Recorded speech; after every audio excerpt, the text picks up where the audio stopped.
I've been volunteering at the local school recently, the middle school,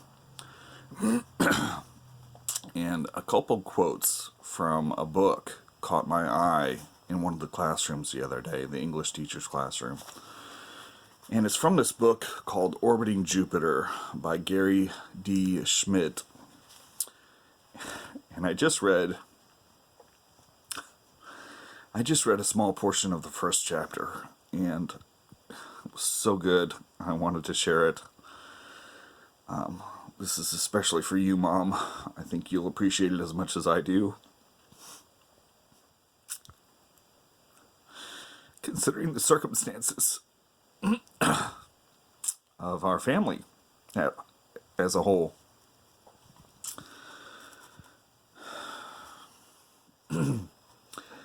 Before you agree to have Joseph come live with you, Mrs. Stroud said, there are one or two things you ought to understand. She took out a State of Maine Department of Health and Human Services folder and laid it on the kitchen table. My mother looked at me for a long time. Then she looked at my father. He put his hand on my back. Jack should know what we're getting into. Same as us, he said. He looked down at me. Maybe you more than anyone. My mother nodded, and Mrs. Stroud opened the folder. This is what she told us. 2 months ago, when Joseph was at Adams Lake Juvenile, a kid gave him something bad in the boys' bathroom. He went into his stall and swallowed it. After a long time, his teacher came looking for him. When she found him, he screamed. She said he'd better come out of that stall right now. He screamed again. She said he'd better come out of that stall right now unless he wanted more trouble. So he did. Then he tried to kill her. They sent Joseph to Stone Mountain, even though he did what he did, because the kid gave him something bad and he swallowed it. But that didn't matter. They sent him to Stone Mountain anyway. He won't talk about what happened to him there, but since he left Stone Mountain, he won't wear anything orange. He won't let anyone stand behind him. He won't let anyone touch him. He won't go into rooms that are too small. And he won't eat canned peaches. He's not very big on meatloaf either, said Mrs. Stroud. And she closed the State of Maine Department of Health and Human Services folder. He'll eat my mother's canned peaches, I said. Mrs. Stroud smiled. We'll see, she said. Then she put her hand on mine. Jack, your parents know this, and you should too. There's something else about Joseph. What? I said. He has a daughter. I felt my father's hand against my back.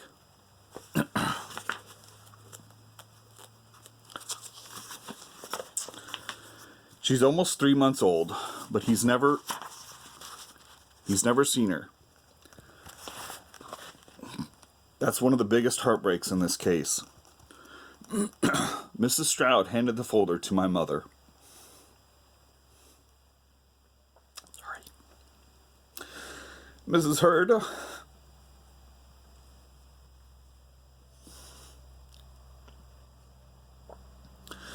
Mrs. Hurd, I'll leave this with you.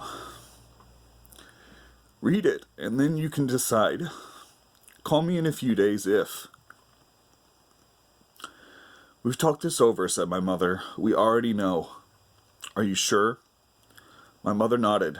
We're sure, my father said. Mrs. Stroud looked at me. How about you, Jack? My father's hand still against my back. How soon can he come? I said.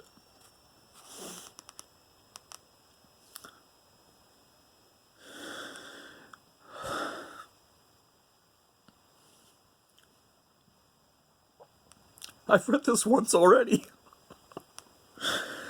Oh. 2 days later, on Friday, Mrs. Stroud brought Joseph home.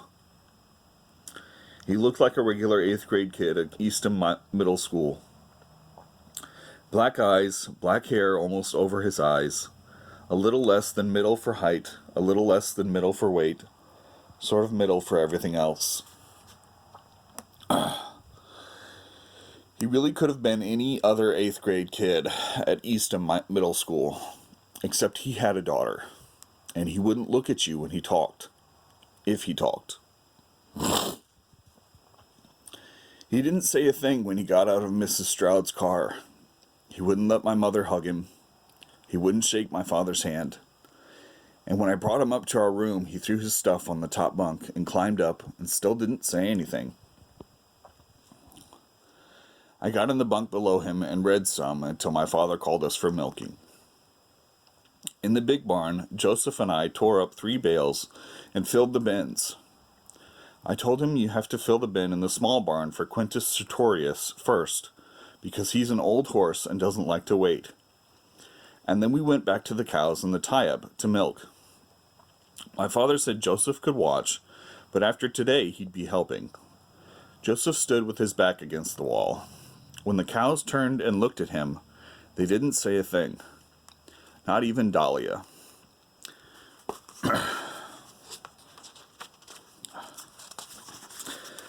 They kept pulling on the hay and chewing like they do. That means they thought he was okay. When my father got to Rosie, he asked Joseph if he'd like to try milking her. Joseph shook his head.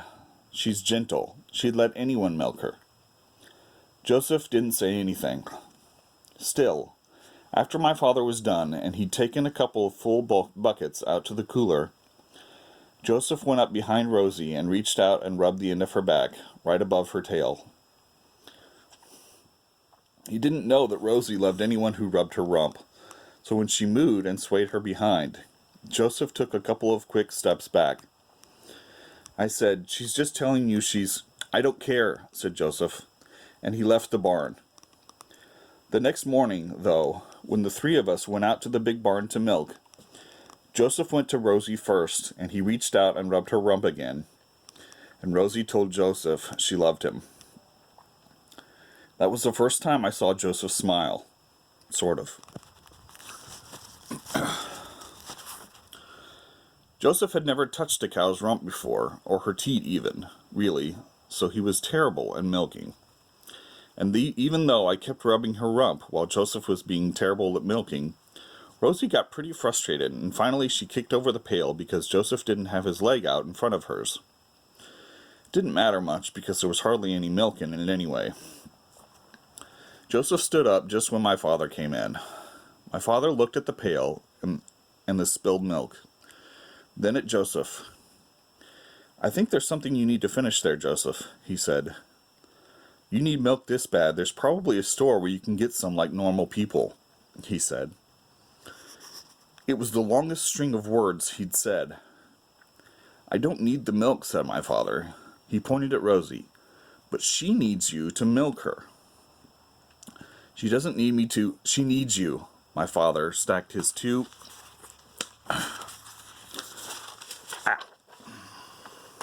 Sorry, it's hard to do this with one hand. I'm trying to hold the phone with the other one.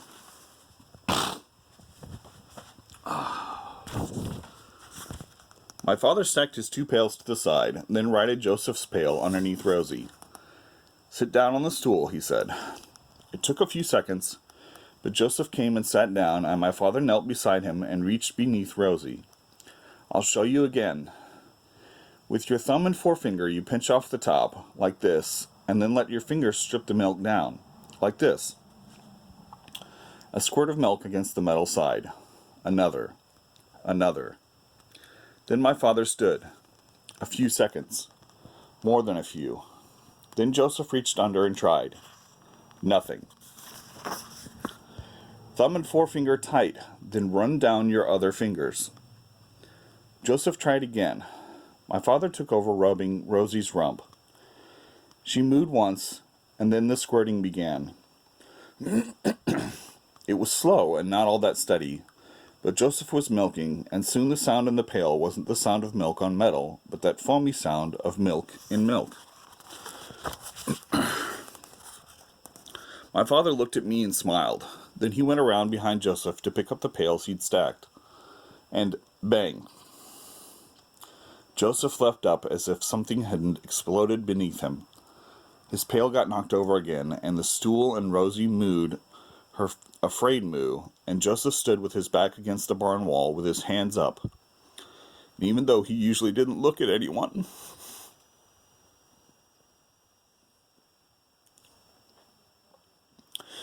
he was looking at us and breathing fast and hard, like there wasn't enough in the air in the whole wide world to breathe. My father looked at him, and I could see something in my father's eyes I'd never seen before. Sadness, I guess. "I'm sorry, Joseph. I'll try to remember," he said. He bent down and picked up his pails. "I'll finish here. You boys better go back to the house and get washed up. Jack, tell Mom I'll be a few minutes." It was almost dawn when we went outside, Joseph and me. The peaks to the west were lit up and spilling some of the light down their sides and nose.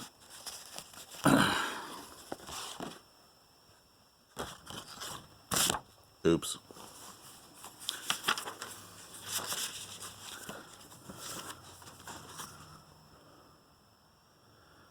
I flipped too many pages.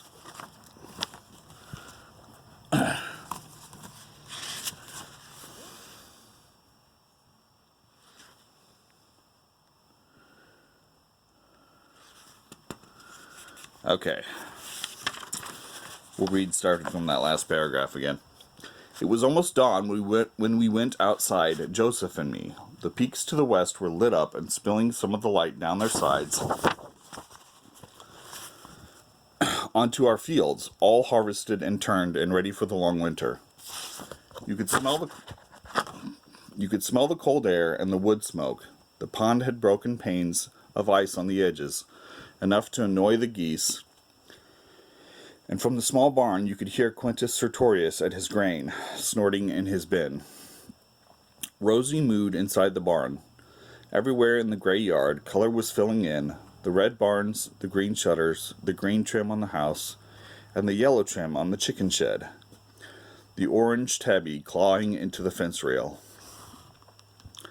Joseph didn't stop to see anything. He missed it all. He went into the house, still breathing hard. The door slapped shut behind him. Still, that afternoon he was back in the big barn, and he rubbed Rosie's rump, and she mooed, and then he milked her, all the way, even though it took a long time. "Do you think Joseph will fit in?" my mother asked me later. "Rosie loves him," I said. I didn't need to say anything more. You can tell all you need to know about someone from the way cows are around him.